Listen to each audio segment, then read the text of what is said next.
তাহলে বাবাকেই বলবো। কিন্তু বাবা বললেও কি পুলিশ বিশ্বাস করবে? ব্যাপারটা নিয়ে আরো অনেকক্ষণ আলোচনা করলো ওরা। শেষে সিদ্ধান্ত নিল মিস্টার পার্কারকেই বলবে। তিনি সাবধান করে দিবেন প্রফেসর স্পাইসারকে। তারপর দুজনে মিলে গিয়ে বলবেন পুলিশকে। তখন আর কিছু না বলে উড়িয়ে দিতে পারবে না পুলিশ।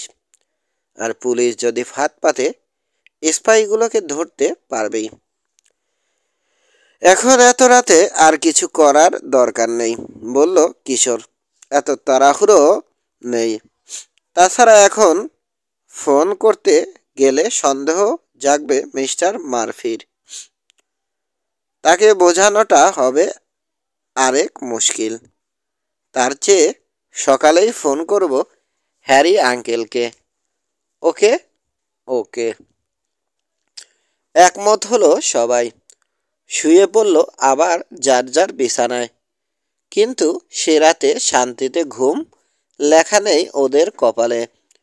সবে চোখ লেগে এসেছে। চমকে জেগে গেল শোরগোল শুনে।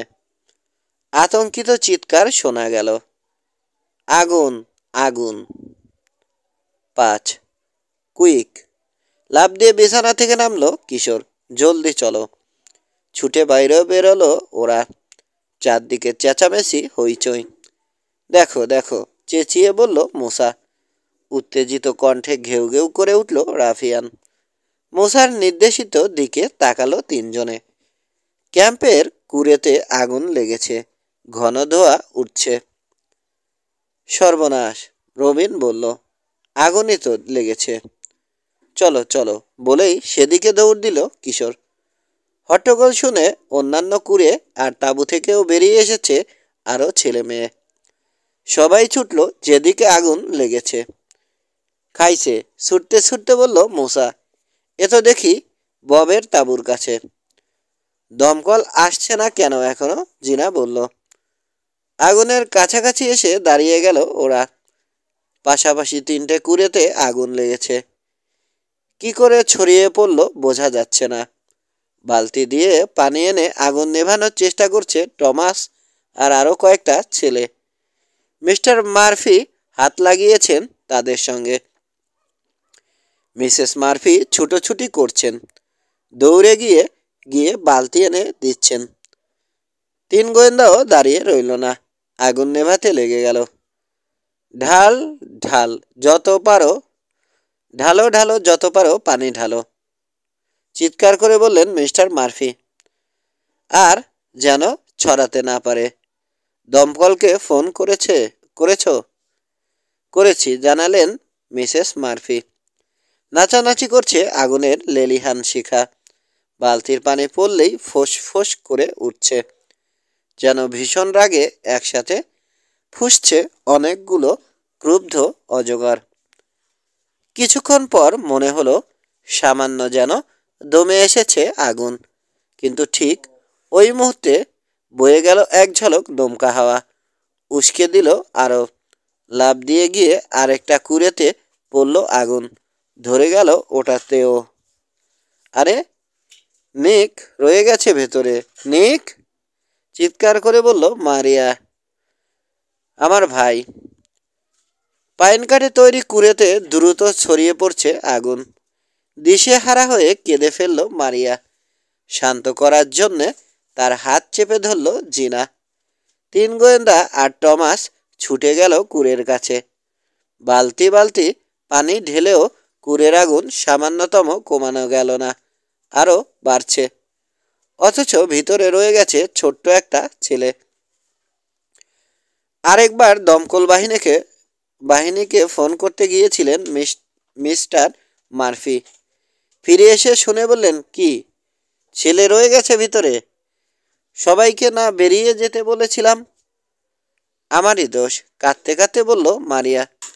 ভাবলাম ঘুমিয়ে আছে, থাক, ওই কুড়েতে লাগবে না। এখন তো হাউমাউ করে কেঁদে উঠল সে। আর শোনার অপেক্ষা করল না মুসা। ফায়ার ব্রিগেড কখন আসবে কে জানে। ততক্ষণে কুড়ে হয়তো ছাই হয়ে যাবে।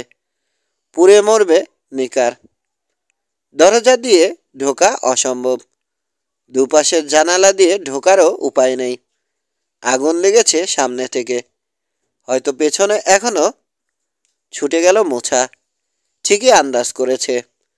পেছনের বেড়ায় লাগেনি এখনো। অনেক উঁচুতে একটা ছোট জানালা দিয়ে গল গল করে ধোঁয়া বেরোচ্ছে।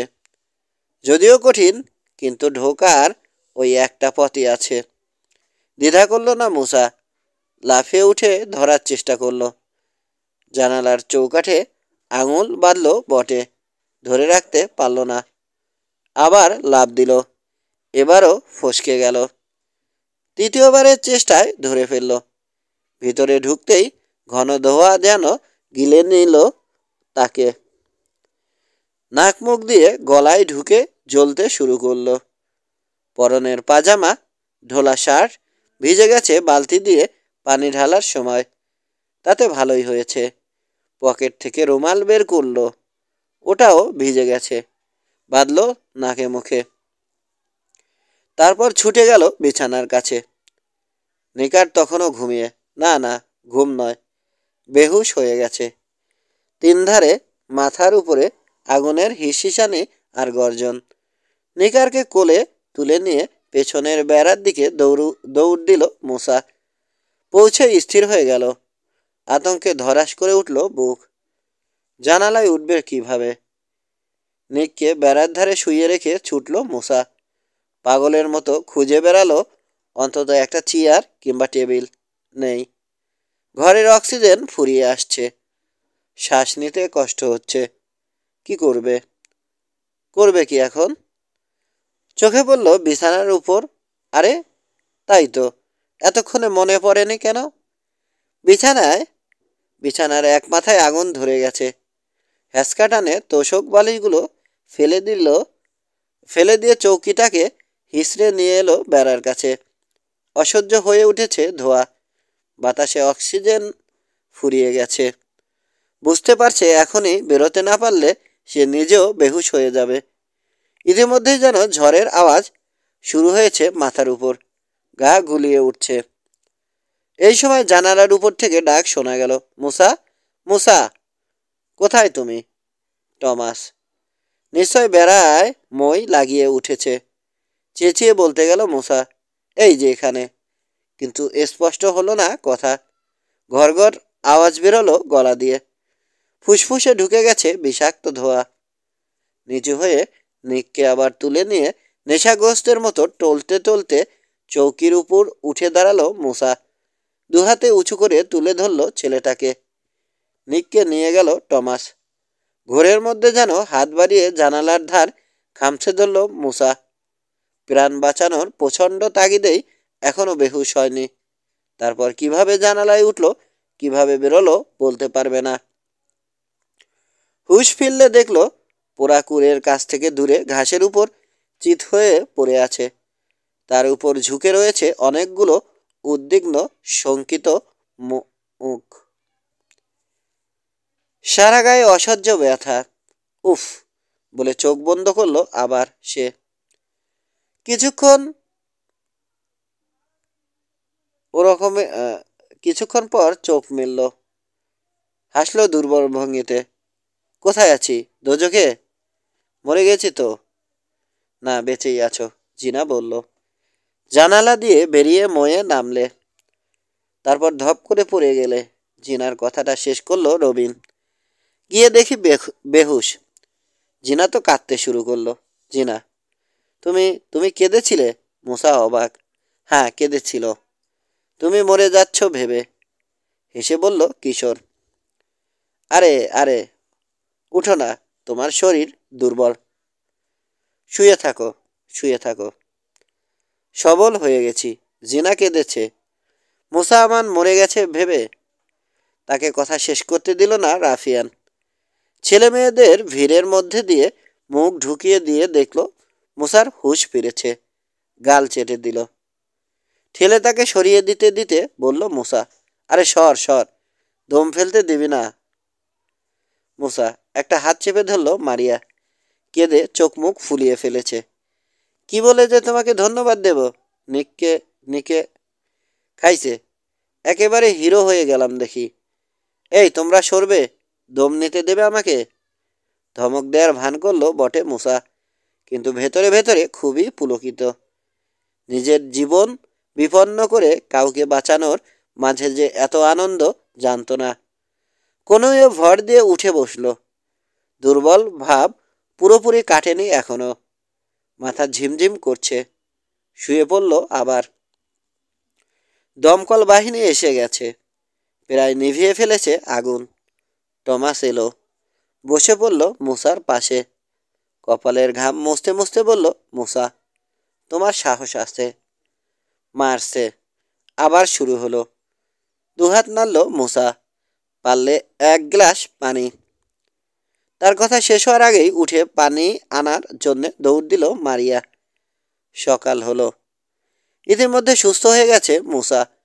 গোসল সেরে এসে কাপড় পাল্টে নিয়েছে। জিনা, কিশোর আর রবিনও হাত মুখ ধুয়ে এসে কাপড় পরেছে। কিছুক্ষণের মধ্যেই নাস্তার ডাক পড়বে। আসল কথাই ভুলে গিয়েছিলাম, হঠাৎ বলল কিশোর। হ্যারি আঙ্কেলকে ফোন করতে হবে। করা যাবে, জিনা বলল। অনেক সময় আছে, মাত্র তো সকাল হলো। 15 মিনিট পর নাস্তার ঘন্টা বাজল। কুড়ে থেকে বেরিয়ে রওনা হলো 3 গোয়েন্দা আর জিনা। লাফাতে লাফাতে সঙ্গে চলল রাফিয়ান। ডাইনিং রুমে ঢুকে দেখল ওরা আরও অনেক ছেলে মেয়ে জমায়েত হয়েছে। নিকার সুস্থ হয়েছে। মুসাকে দেখেই ছুটে এলো। দুহাতে জড়িয়ে ধরল। মুসা ভাই, তুমি সত্যি আমার ভাই। এ ধরনের কথাবার্তা সইতে পারে না মুসা। চোখে পানি এসে যায়। এখনো তার ব্যতিক্রম হলো না। আদর করে নিকারের গাল টিপে দিল। নিকার যেখানে ছিল তার পাশের চেয়ারে বসেছে মারিয়া। হাত তুলে রাখল। এই, এখানে এসো। ওই টেবিলেই গিয়ে নিকার আর মারিয়ার সঙ্গে বসলো 3 গোয়েন্দা আর জিনা। নিক খেতে খেতে জিজ্ঞেস করলো জিনা, তুমি কি তুমি কি সাজবে? বলতে আপত্তি আছে? না না, তোমরা তো এখন আমার বন্ধু, বলল নিকার। আমি সাজবো তুষার মানব। কিন্তু মুখ কালো হয়ে গেল তার। আমার পোশাক তো পুড়িয়ে গেছে। বললাম না আরেকটা কিনে দেব। এখন শান্ত হয়ে খাও, বলল তার বোন মারিয়া। নাস্তা শেষ হলো। ডাইনিং রুম থেকে বেরিয়ে কিশোর বলল, জিনা, এবার হ্যারি আঙ্কেলকে ফোন করা দরকার। চলো। অফিসের দিকে রওনা হলো 3 গোয়েন্দা, জিনা আর রাফিয়ান। ওদের পথ আটকালো কয়েকজন খবরের কাগজের রিপোর্টার। হলিডে ক্যাম্পে আগুন লাগার সংবাদ শুনে এসেছে। একজন জিজ্ঞেস করলো মুসা আমানকে। দেখিয়ে দিল রবিন। মিস্টার মার্ফি বললেন। রিপোর্টার বলল, তুমি নাকি একটা বাচ্চা ছেলের প্রাণ বাঁচিয়েছ। তোমার একটা ছবি নিতে চাই। আজকে সন্ধ্যার কাগজে খবর বেরোবে। মুছা কিছু বলার আগেই ক্লিক করে উঠল ক্যামেরার শাটার। এরা কে জানতে চাইল রিপোর্টার। তোমার বন্ধু, মাথা নাড়ল মুসা। আমরা সবাই আমেরিকা থেকে এসেছি, লস অ্যাঞ্জেলস। 3 গোয়েন্দা, জিনা আর রাফিয়ানকে একসাথে দাঁড় করিয়ে একটা গ্রুপ ফটো তুলল রিপোর্টার। তারপর মুসাকে ছোটোখাটো কয়েকটা প্রশ্ন করে সবাইকে ধন্যবাদ জানিয়ে চলে গেল।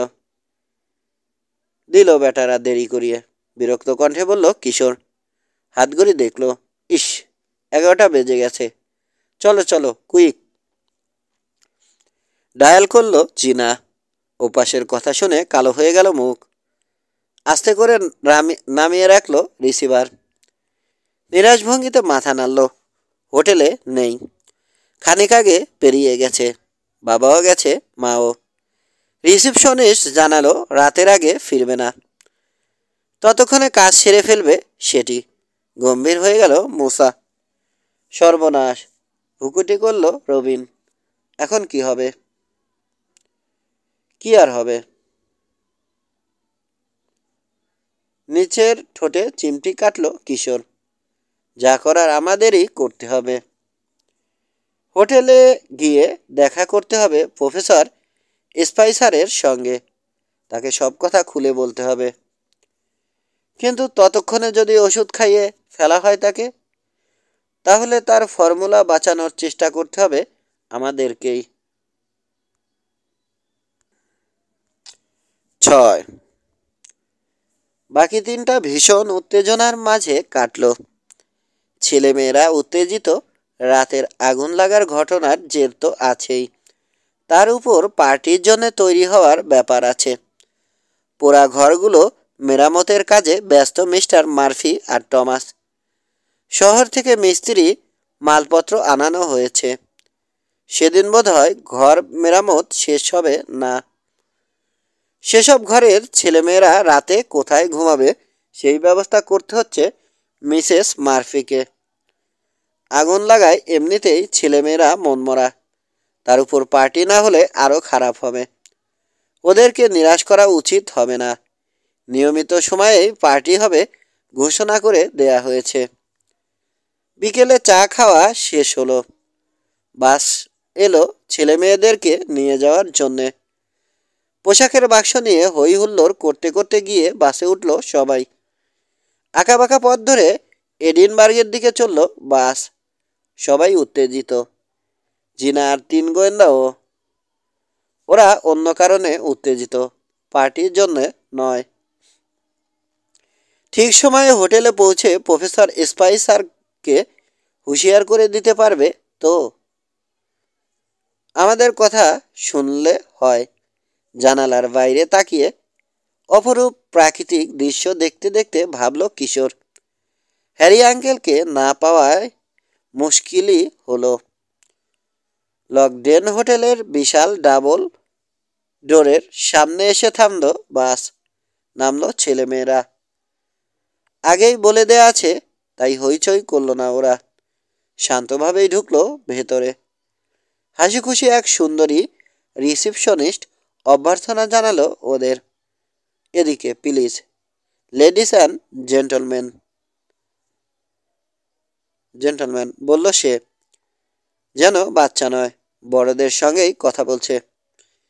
মেয়েদেরকে নিয়ে যাওয়া হলো একটা বিশাল ঘরে। ছেলেদের দেখিয়ে দেওয়া হলো আরেকটা বড় ঘর পোশাক পাল্টানোর জন্যে। দুটো ঘরেই পর্দা টাঙিয়ে টাঙিয়ে ছোট ছোট খোপ তৈরি করা হয়েছে। এক একটাতে এক একজনকে ঢুকে পড়ল এক একটাতে এক একজন ঢুকে পড়ল পোশাক পরার জন্যে। সবাই ঢুকতেই আলো নিভিয়ে দেয়া হলো। কে কি পরছে সেটা যেন অন্য কেউ দেখতে না পারে। অন্ধকারেই পোশাক পরা শেষ করলো ওরা। মুখোশ পরল। তারপর বেরিয়ে এলো ঘর থেকে। এবার বলরুমে যেতে হবে। পথ দেখিয়ে নিয়ে এলো তাদেরকে রিসিপশনিস্ট। বিরাট ঘর। মুখোশের চোখের জায়গায় ফুটো রয়েছে। তাজ্জব হয়ে একে অন্যকে দেখছে ছেলেমেয়েরা।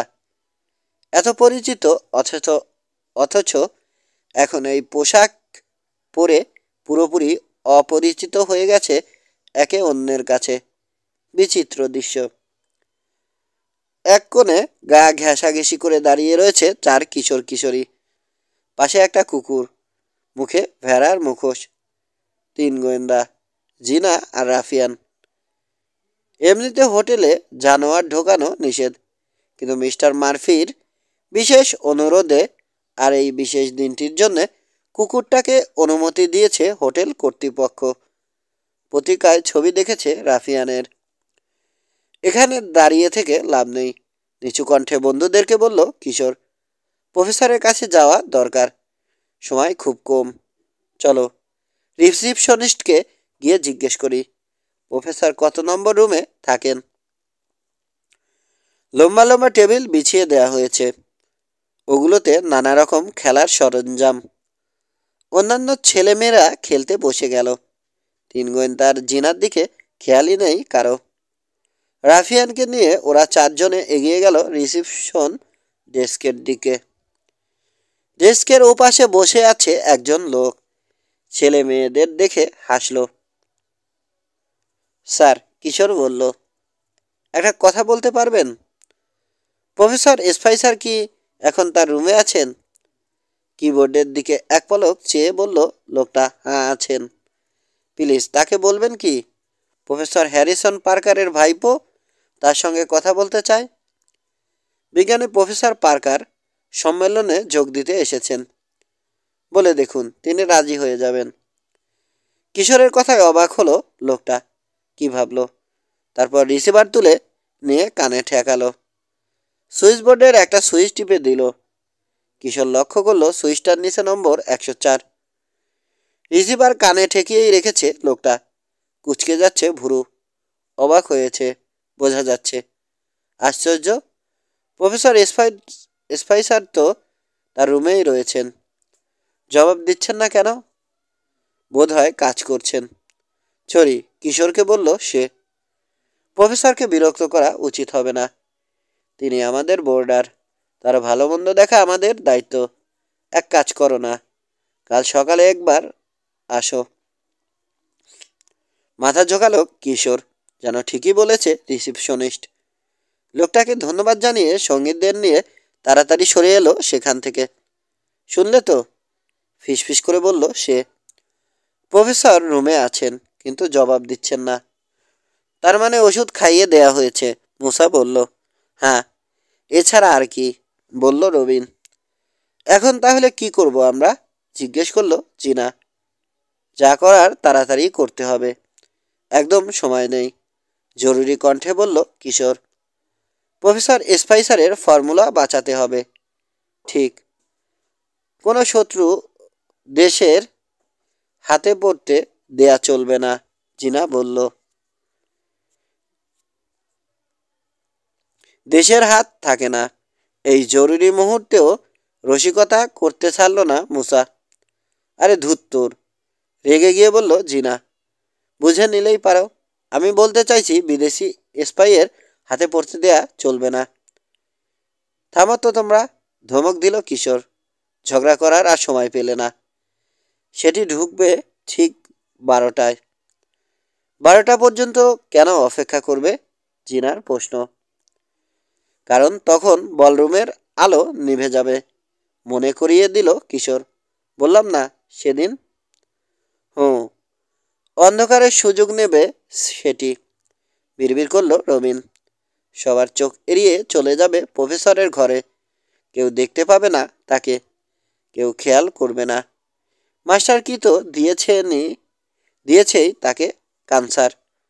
তালা খুলতেও অসুবিধে হবে না। ব্রিফকেসটা নিয়ে বেরিয়ে যাবে। পারবে না, বলল কিশোর। ওর আগেই আমরা হাতিয়ে নেব। চলো প্রফেসরের ঘরে, দেখি ঢোকা যায় কি না। যদি তালা লাগানো থাকে, মুসা বলল। নাও থাকতে পারে, গিয়ে দেখা যাক। আগে থেকে ভেবে লাভ নেই। কে যাবে? জিজ্ঞেস করলো মুসা। সবাই একসঙ্গে যাওয়া ঠিক হবে না। তুমিই যাও, কিশোর বলল।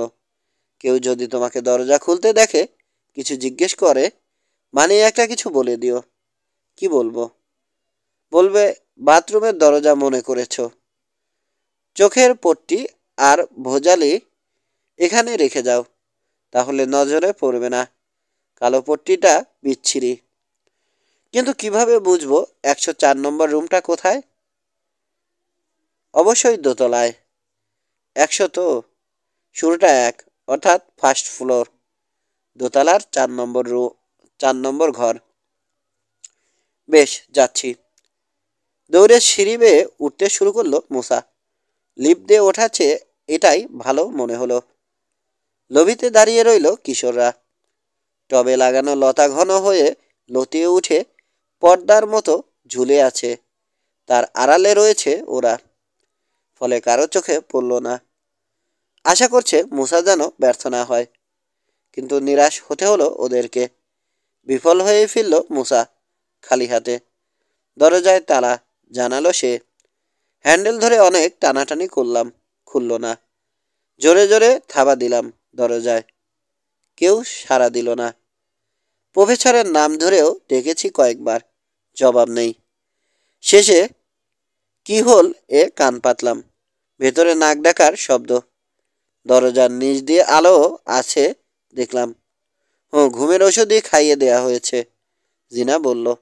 কড়া ওষুধ। কয়েক ঘন্টা ঘুম ভাঙবে না। হাত ঘড়ি দেখল রবিন। করলে তাড়াতাড়ি কিছু করা দরকার।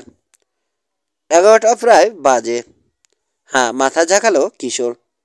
ওদিকে মারিয়া আর নিকো নিশ্চয় খুঁজতে আরম্ভ করেছে আমাদেরকে।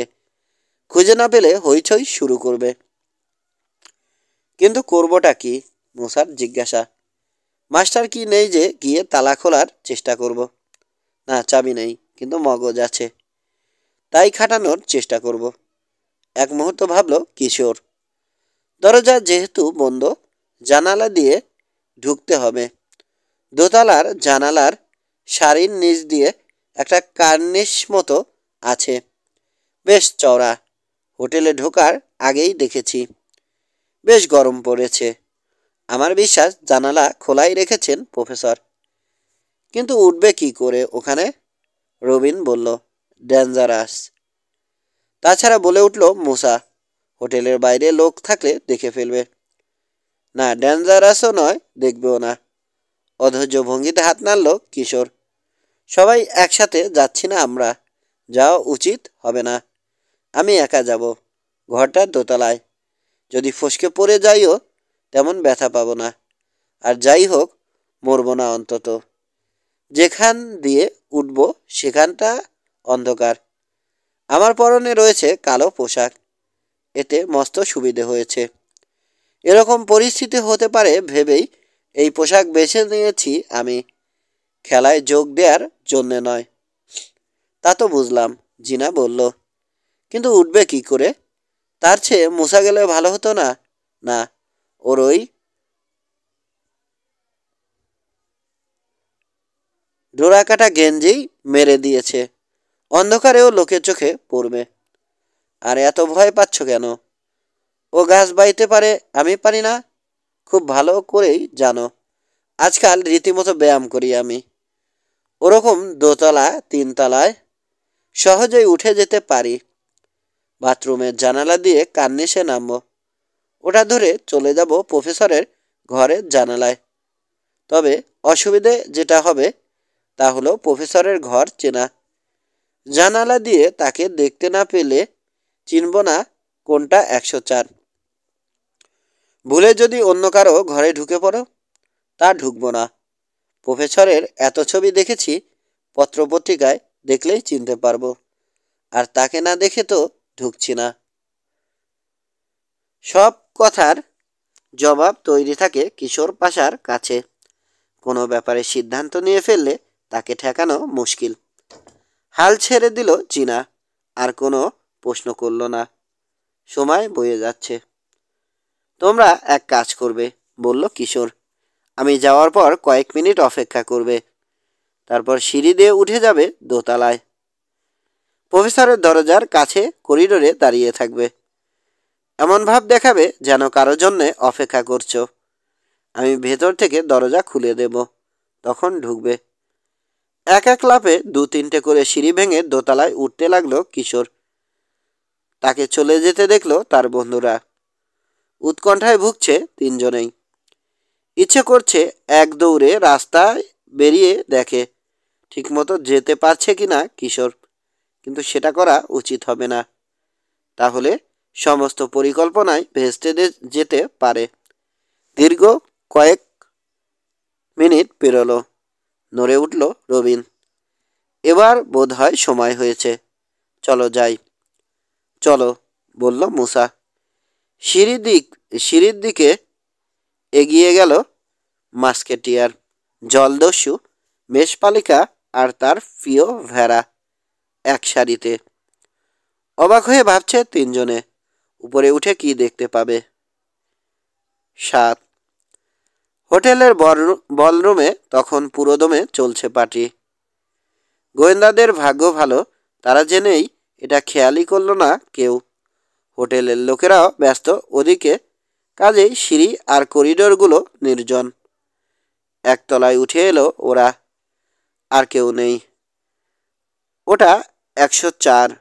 দরজাটা দেখিয়ে নিচু কণ্ঠে বলল মুছা। কিশোর কি ঢুকলোই নাকি? আনমনে বিড়বিড় করল রবিন। বাথরুমের জানালা ডিঙিয়ে সহজেই কার্নিশে নামলো কিশোর। পুরো দেয়াল জুড়ে লম্বালম্বিভাবে চলে গেছে কার্নিশটা। অন্ধকার। দেয়ালে পিঠ ঠেকিয়ে ধীরে ধীরে পা বাড়িয়ে পাশে সরছে। বন্ধুদেরকে বলে এসেছে বটে, কাজটা কিছু না, কিন্তু এখন দুরু দুরু করছে বুক। যদি পড়ে যায়? দূর, পড়ে গেলে যাব। নিজেকে ধমক দিল সে। মরে তো আর যাব না। দুটো আলোকিত জানালা পেরোলো সে। সাবধানে উকি দিয়ে দেখেছে দুটো ঘরের ভেতরেই কেউ নেই। তার মানে ওগুলো নয়। অবশেষে আকাঙ্ক্ষিত ঘরটা পাওয়া গেল। আলোকিত জানালা দিয়ে বকের মতো গলা বাড়িয়ে উকি দিয়ে দেখল। হাসি ফুটল মুখোশে ঢাকা মুখে। বিড়বিড় করে নিজেকে বলল, ওই যে প্রফেসর স্পাইসার। জানালা খোলা। ঢুকে পড়ল কিশোর। ঢুকেই টেনে দিল জানালার ভারী মখমলের পর্দা। চুপচাপ দাঁড়িয়ে দম নিল কিছুক্ষণ। তারপর পায়ে পায়ে এগোলো প্রফেসরের বিছানার কাছে। চিত হয়ে শুয়ে আছেন তিনি। কোট প্যান্ট টাই জুতো সব পরা। কিছুই খোলার সময় পাননি যেন। অঘরে ঘুমাচ্ছেন। জোরে জোরে নাক ডাকছে। নিঃশ্বাসের তালে তালে হাস্যকর ভঙ্গিতে কাঁপছে তার পুরো গোপজোড়া। দেখে বিশ্বাসই হতে চায় না ওই বেটে মোটা ভুঁড়িওয়ালা লোকটা বিশ্ববিখ্যাত বিজ্ঞানী। বরং সার্কাসের ভার হলেই যেন বেশি মানাতো। প্রফেসরের চেহারা দেখে সময় নষ্ট করল না কিশোর। দ্রুত গিয়ে দরজা খুলে দিল। খাইছে। ঢুকেছ তাহলে? ঢুকতে ঢুকতে বলল মুসা। না, ঢুকিনি এখনো। রসিকতা করল কিশোর। কার্নিশ থেকে পড়ে মরে গেছি। আমার ভূতকে দেখছ এখন? আবার ভূতের কথা আসছে কেন? পলকে নার্ভাস হয়ে গেল মুসা।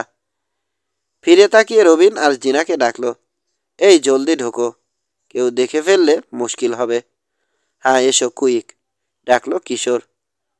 দাঁড়াও দাঁড়াও রবিন, তুমি রাফিকে নিয়ে বাইরে থাকো। কাউকে আসতে দেখলে শীষ দিবে। শীষ? ঠিক মতো পারি না তো, আওয়াজ হয় না। তাহলে গান গেয়ে উঠবে। কি গান? দূর, সেটাও বলে দিতে হবে নাকি? এবার ফিরে গিয়ে ভালো মতো শীষ প্র্যাকটিস করবে। গোয়েন্দাদের দরকার হয়। থাকবে, গান টান বাদ দাও। তাহলে কি করবে? কাউকে দেখলে কেসে উঠবে জোরে, আর সেটিকে দেখলে নাক ঝাড়বে। ঠিক আছে, থাক, আমরা কাজ সেরে ফেলে গিয়ে, দেরি হয়ে যাচ্ছে। রবিন আর রাফিয়ানকে বাইরে পাহারায় রেখে দরজা বন্ধ করে দিল কিশোর। ভেতর থেকে টিপে নবের তালা লাগিয়ে দিল। এবার কি? ফিসফিস করে জিজ্ঞেস করলো মুসা। ব্রিফ কেসের ভেতরে কি আছে দেখি আগে, জবাব দিল কিশোর। খুঁজতে হলো না, দেখা গেল ব্রিফ কেসটা। হঠাৎ করে ঘুমিয়ে পড়েছেন প্রফেসর। বিছানার পাশের টেবিলে রেখেছিলেন, ওখানেই পড়ে আছে ওটা। ব্রিফ কেসটা নিতে পারি, নিজেকেই যেন বলল কিশোর। কিন্তু চোরেরা আমাদের হাতে দেখলে কেড়ে নেবে। কি করা যায়? বলতে বলতে মুসার দিকে তাকালো। আমি কি জানি। দুহাত উল্টালো মুসা। দেখি কি করা যায়। টেবিলের কিনারে গিয়ে দাঁড়ালো কিশোর। ব্রিফকেসের ডালা তুলল। ভেতরে এক গাদা কাগজ, নানা রকম নকশা, দুর্বোধ্য লেখা আর অঙ্ক। কিছুই বুঝল না সে, বোঝার চেষ্টাও করল না। কি সব লেখা, আর কি করে যে বোঝে? বিড়বিড় করল মুসা। কিশোর, কাগজগুলো বের করছো কেন? বলে উঠল জিনা। কি করবে? দেখোই না কি করি। এসো, হাত লাগাও। মুসা, তুমিও এসো। জিনা, এগুলো ধরো। কাগজগুলো জিনার হাতে গুজে দিল কিশোর। মুসা, আমি এদিক থেকে ধরছি, তুমি ওদিক দিয়ে ধরো। তুমি ওদিক দিয়ে যাও। প্রফেসরকে উঁচু করে ধরতে হবে। কিন্তু করবেটা কি? মুসাও অবাক। আরে এত অস্থির হচ্ছ কেন? দেখোই না। যা বললাম করো। দুদিক থেকে প্রফেসরের পিঠের নিচে হাত ঢুকিয়ে দিল কিশোর আর মুসা। বেজায় ভারী। তুলে ফেলল তার শরীরের উপরের অর্ধেকটা। জি না, বলল কিশোর। কাগজগুলো রেখে দাও পিঠের নিচে, জলদি। আরে আরে, সাজিয়ে রাখছো না? সাজিয়ে রাখো না, দুমড়ে যাবে তো। হ্যাঁ, হয়েছে। সমান করে রাখো, যাতে পাশ দিয়ে দেখা না যায়। আবার আগের মতো করে প্রফেসরকে শুইয়ে দেয়া হলো। তার পিঠের নিচে চাপা পড়ল ফর্মুলা। খবর নেই ভদ্রলোকের। আগের মতোই নাক ডাকিয়ে চললেন। হাসি ঠেকাতে পারল না মুসা, বেচারা। কি কষ্টটাই না দিচ্ছেন আমাদের। কে বলেছিল ওই ফর্মুলা বানাতে? বকবক করো না তো, থামিয়ে দিল তাকে কিশোর। 12টা প্রায় বাজে। খোঁজো খোঁজো, ম্যাগাজিন পত্রিকা নিশ্চয় আছে, জড়ো করো। কিশোরের উদ্দেশ্য বুঝল না জিনা কিংবা মুসা, কিন্তু প্রশ্ন করল না। বেশি খুঁজতে হলো না। গাদা গাদা পত্রিকা আর ম্যাগাজিন পাওয়া গেল। কিছু পত্রিকা তুলে নিয়ে ভাঁজ করতে শুরু করলো কিশোর। ঢুকিয়ে রাখলো প্রফেসরের শূন্য ব্রিফ কেসে। হাত ঝাড়তে ঝাড়তে বলল, আমাদের দোস্ত সেটিনারকে একেবারে নিরাশ করতে চাই না। এত কষ্ট করে আসবে ব্রিফকেসটা নিতে, কিছু অন্তত নিয়ে যাক। কানসার দেখে যদি তার কান ডলে লাল না করে ফেলে তো আমার নাম কিশোর পাশা নয়। হাসলো। সত্যি বলছি, ওর জন্যে খুব দুঃখ লাগছে, হিহি। কিশোরের দুঃখ পাওয়া দেখে মুসাও হেসে ফেলল। কসম খোদার, কিশোর, পত্রিকাগুলো পেয়ে বেটাদের চেহারা যা হবে না, যদি দেখতে পারতাম। ঠিক জিনাও হাসছে। যদি পারতাম। আমার দেখতে ইচ্ছে করছে প্রফেসরের চেহারা, হেসে বলল কিশোর। উঠে ব্রিফকেস দেখবেন না, তারপর আবিষ্কার করবেন তার পিঠের তলায় চলে গেছে সমস্ত ফর্মুলা। কি করবেন? কি আর করবেন? মুসা বলল, আবার গিয়ে হুমড়ি খেয়ে পড়বেন ওগুলোর উপর, ভুঁড়ি দিয়ে ঢাকবেন। তার কথা শেষ হলো না। ঢং ঢং করে উঠল ঘড়ির ঘণ্টা। 12টা বাজে, মাঝরাত। জরুরি কণ্ঠে বলে উঠল কিশোর, চলো ভাগি। সেটি এসে পড়বে। ব্রিফকেসটা বন্ধ করে আবার আগের জায়গায় রেখে দিয়ে দরজার দিকে দৌড় দিল। নিচতলার বলরুমে তখন হাসাহাসি আর হইচই চরমে উঠেছে। আলো নিতে গেছে। তুষার মানবের পোশাক পরা ছোট্ট নিকার তার বোনের হাত আঁকড়ে ধরেছে। আপা, আমার ভয় করছে, ফিসফিস করে বলল সে। দুর্বোকা, ভয়ের কি আছে? এখন মুখোশ খুলবো আমরা। খোল। যা অন্ধকার, কিছুই দেখছি না। এই 5 মিনিট, তারপরে আলো জ্বেলে দেবে। দেখবে সবারই মুখোশ খোলা, তখন চিনতে পারবো সবাইকে। হাসাহাসি চলছে। মুখোশ খুলছে যার যার। নিজের মুখোশ খুলে ভাইয়েরটা খুলে দেওয়ার জন্য হাত বাড়ালো মারিয়া, কিন্তু কোথায় নিকার? কিভাবে যেন আলাদা হয়ে গেছে, হারিয়ে গেছে ভিড়ের মধ্যে। ভয় পেল মারিয়া, চেঁচিয়ে ডাকলো, নিক, নিক। হট্টগোলে ঢাকা পড়ে গেল তার চিৎকার। ভাইয়ের গানে পৌঁছল না। অন্ধকারে নিকারও ভয় পেয়ে গেছে। আলোকিত লবি দেখে ছুটে গেল সেদিকে। বোনের নাম ধরে চেঁচিয়ে ডাকছে, মেরিয়াপা, মেরিয়াপা। ঘন্টার প্রথম বাড়িটা পড়তেই কাজ শুরু করে দিল সেটি। সেই বিকেল থেকে অধীর হয়ে আছে, অপেক্ষা করছে কখন আসবে মধ্যরাত। ছেলে মেয়েদের কাছ থেকে দূরে দূরে থেকেছে। পরনে ডোমিনো ঢোলা আলখেল্লার মতো পোশাক। পরনের আসল পরিধেয় ঢেকে রাখার জন্যে অনেক সময় ব্যবহার করে লোকে। জোগাড় করে দিয়েছে কানসার। ডোমিনোর নিচে পড়েছে ওয়েটারের কালো প্যান্ট, ডোরাকাটা ওয়েস্টকোট, পায়ে নরম জুতো। হোটেলে কারো দৃষ্টি আকর্ষণ না করে নিঃশব্দে চলাফেরার জন্যে এটাই সবচেয়ে উপযুক্ত পোশাক। আলো নিভে যেতেই ডোমিনো খুলে ফেলল সেটি। মুখে কালো মুখোশ পরেছিল, একটানে খুলে ফেলল ওটাও। প্রায় দৌড়ে চলল। সিঁড়ির কাছে পৌঁছেও গতি কমালো না। এক এক লাফে কয়েকটা করে ধাপ ডিঙিয়ে উঠে এলো দোতলায়। সতর্কই ছিল রবিন, আরও সতর্ক হয়ে গেল। বিপদের মুহূর্ত উপস্থিত। নিচে প্রচণ্ড কোলাহল। হোটেলের ঘড়িতে 12টার ঘন্টা বাজছে। নিজের অজান্তেই কেঁপে উঠল সে। রাফি বিড়বিড় করে বলল, ওরা করছে কি? কুকুরটাকে নয়, আসলে নিজেকেই প্রশ্নটা করল রবিন। এত দেরি করছে কেন? হালকা পদশব্দ কানে আসতেই ঝট করে ফিরে তাকালো। সিঁড়ি বেয়ে উঠে আসছে কে যেন। মুখটা দেখেই চিনতে পারল সেটি। ফ্যাকাশে হয়ে গেল রবিন। মৃদু গড় করে উঠল রাফিয়ান। সেটি চলে এসেছে। ওদেরকে হুঁশিয়ার করে দেয়া দরকার। জোরে নাক ঝাড়ল রবিন। ভেতর থেকে শুনতে পেল কিশোরেরা। প্রফেসর নাক ডাকিয়েই চলেছেন।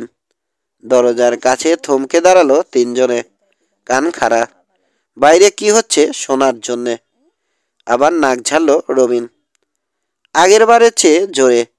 জরুরি কোনো মেসেজ দিতে চাইছে নিশ্চয় সেটি, ভাবল ভেতরের তিনজন। দরজার কাছে থাকা আর নিরাপদ নয়। ছুটল আবার ঘরের ভেতরে। কুইক, বলল কিশোর। বাথরুমে। বেডরুমের লাগোয়া বাথরুমে ঢুকলো ওরা। দরজাটা লাগিয়ে দিল মুসা। ফাঁক করে রাখো, কিশোর বলল। দেখব। বাইরে করিডোরে সেটিকে দেরি করিয়ে দেওয়ার সব রকম চেষ্টা চালালো রবিন।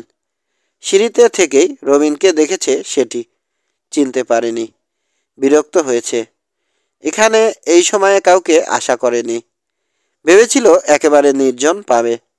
মুখোশও খুলে ফেলেছে। থামল না তাই। মুখ ঘুরিয়ে সোজা এগিয়ে গেল ঝাড়ু রাখার তাকের দিকে। ভাবল তাকে চিনতে পারবে না। রবিনও এমন ভাব দেখালো যেন চিনতে পারেনি।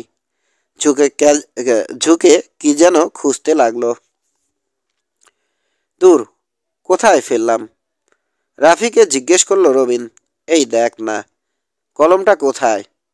এই যে, পেয়েছি। কলমটা তুলে নিয়ে মুছল।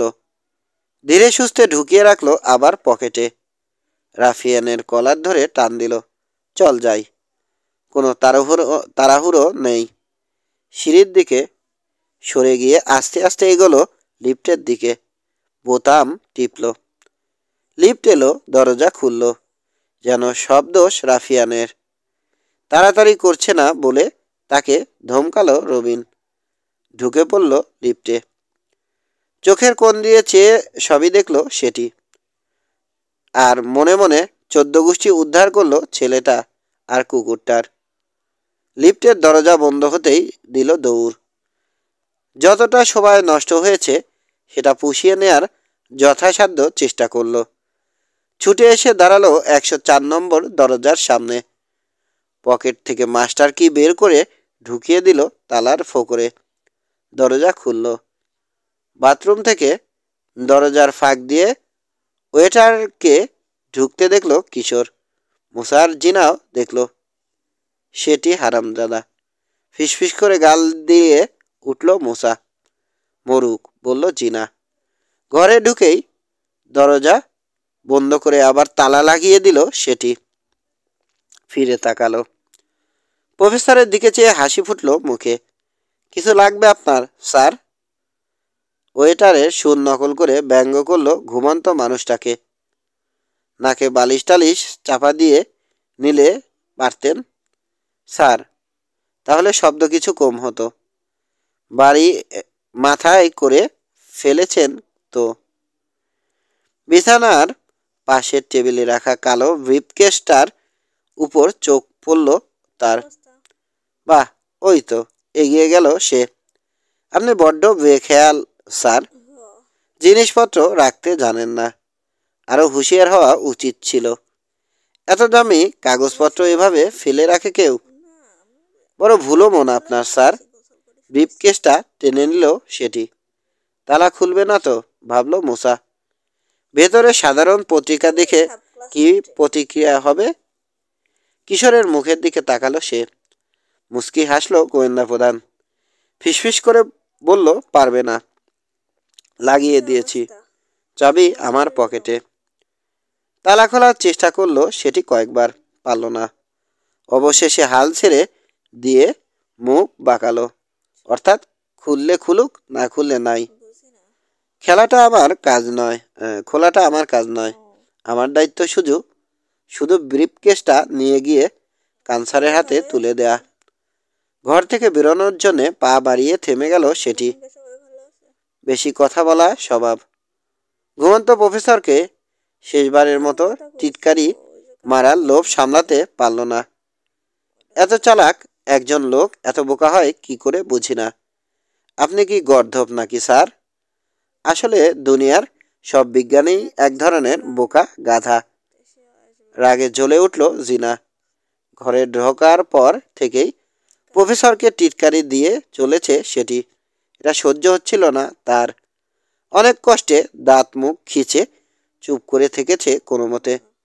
কিন্তু এখন বিজ্ঞানীদের সম্পর্কে সেটির কুৎসিত মন্তব্য শুনে আর মেজাজ ঠিক রাখতে পারল না। কারণ জিনার বাবাও একজন বিজ্ঞানী। কিশোর কিংবা মুসা বাধা দেওয়ার আগেই ঝটকা দিয়ে খুলে ফেলল দরজা। কুত্তার বাচ্চা বলে গাল দিয়ে উঠে ঝড়ের বেগে ছুটে গেল সেটির উপর ঝাঁপিয়ে পড়ার জন্যে। 8 পাথর হয়ে গেছে যেন সেটি, কিন্তু মুহূর্তের জন্যে। পরক্ষণেই নড়ে উঠল। এক লাফে সরে গেল জিনার সামনে থেকে।